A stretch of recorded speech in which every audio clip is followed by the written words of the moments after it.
Thank you. I'm going to try to cram an hour into 10 minutes, so bear with me. Very quickly, this is pertinent to this project. I named Zilani after my grandmother. If you want to know more information, it's all on the website. And to reiterate, yes, I have a master's degree in stained glass conservation. I also have a glazing contractor's license, which is pertinent to this project.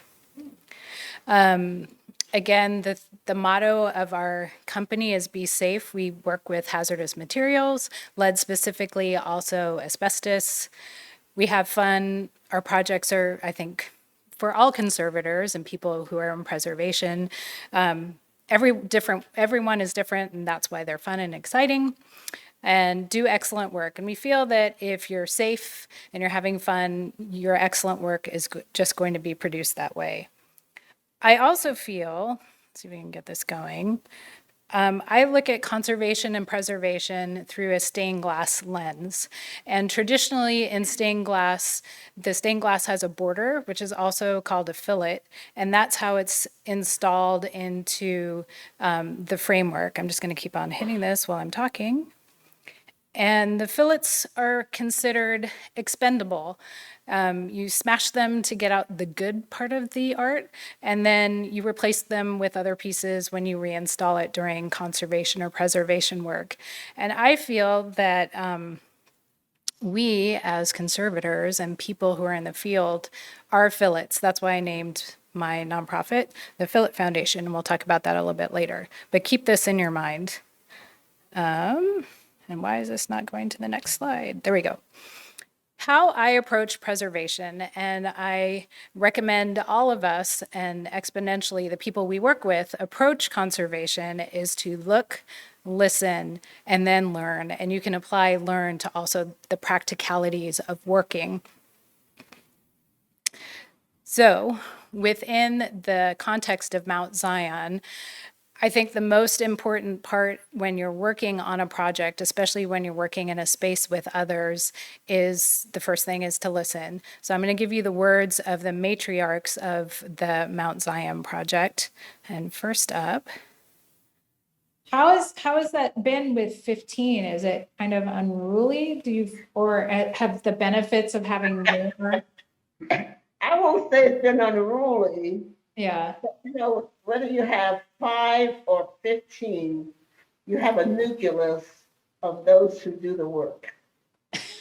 And then you have, but I find even though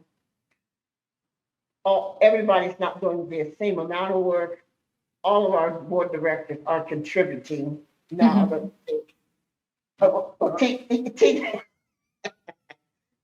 To some degree. How is that? Why won't this go? Okay. So Miss T and Miss Ada are octogenarians. They have more energy than I have. They were so and are so impressive. And T, if you had time to read their quick bios while we were hearing Ada talk about how they built their board, T is the PR amazing, like she'll just find anyone to talk about this project. And so she's also a professor. So she was working with some of the college folks and the local folks to get funding to work on the preservation of the church. And if you didn't catch it, this church has been around for over 100 years. And as the congregation was dwindling, they still wanted the building to serve the purpose to the community, which was a gathering place for Black folks in Athens, where there was no other place, even though there was this huge college town, for people to feel welcomed and have a place to gather. So this is part of what T did. My outreach when I first joined, knowing that we're going to need research to do this and we're going to need this to do that, the university, for me, if you have a town gown spirit that you're talking about, damn it, you're going to make it live with us. So that's right. Where I started. I went to the communication department and told them we need interns, we need a logo, we need outreach, we need marketing, and they gave us 7 interns who worked like a whistle. Right. Really, like they went in just for our logo. To think that Yana chose the smallest little window to make our logo. I just knew she was going to focus in on the rose window or one with the angel, and she found the little one over there by the stairway and made that our logo. And we were experiencing the Black Alumni Reunion that year. And they put all kinds of pieces together to let the Black Alumni Reunion be involved with us. So that was the first. The next was the business school, going to the business school saying, what do you want this building to become? And a class took us on for the entire semester and talked to over 800 people, alums, current students, and they even, this what blew my mind, they talked to the merchants uptown to find out what would they like for this facility to be as a partner in terms of entrepreneurship.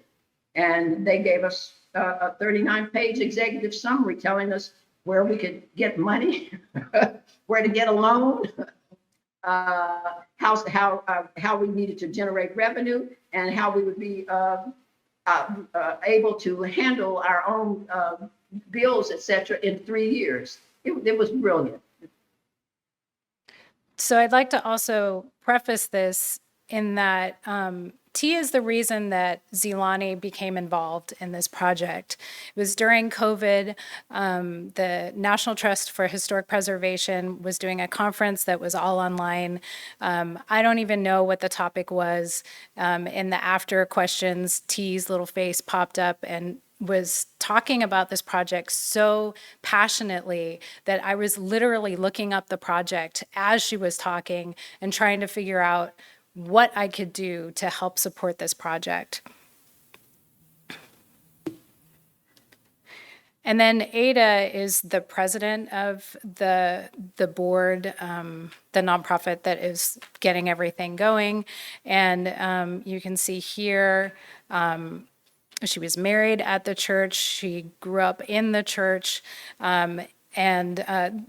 This video was something that I worked on outside of Zilani working on the project, just because they were so amazing and I wanted to capture their involvement in this project. Afterwards, I would love some input on how I can transform this video into something that more people can hear about. But this is Ada's talk. She's also a verbal oral storyteller and has a lot of information that I just could not cram into this talk. I often think about T and a couple other women on our board as leaders of the board and keeping things moving and growing. As the women, when I was growing up in the church, it was the women who organized and got things moving and kept things moving. And I often think about how we are doing the same thing today as they did in moving Mount Zion forward to fruition. Okay, way over time, but I'm so glad that I gave them their voices to talk about this project. So I'm going to speed through everything else and just ask me back and I'll talk somewhere else about other projects. But basically, Zilani went and did, we volunteered and did a survey of their stained glass. And then I explained to the folks there how you actually look at a window, because within this context, a lot of people just think about the window and don't think about it within the building space. Then I told them, this building, all this peeling paint, I'm sure it's lead-based. It was. Around it, there was asbestos everywhere. They're walking in there with sandals. I'm like, what are you doing? Then we created this survey. I was listening to them, so the cover of the survey has the window that's their icon. And then I worked with Leslie Jones of Blind Eye Restoration because she's based in Ohio and I'm based in California. So in order to stretch their money as far as possible, we collaborated. So Leslie's team is really good with architectural preservation, but had never done stained glass conservation. So we worked together on that. And this is her team doing some work, us doing assessment. Of course, this is T getting the local folks to come take photos and talk about our project.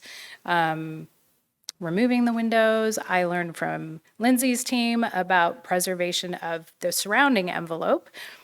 Her whole team got asbestos and lead certified, so now that expanded their work. So that's part of our community. And then the final part is managing expectations. So we were really involved. We got all the windows out. They didn't have funding to conserve them, so they sat for a while. I thought we were going to get them. And they had a pivot, which is a whole other story. But in the end, it meant that Zilani isn't doing the conservation work of the stained glass. So my final bit is, how do I purpose that into something else? Part of this is the Phillip Foundation. And their words and their desires to work with Zilani were changed to something else. And so I wanted people to know about this. And if you go on the Phillip Foundation, learning about health and safety, there's this whole page on lead safety. And that's it. Thank you so much. And hopefully we can talk later.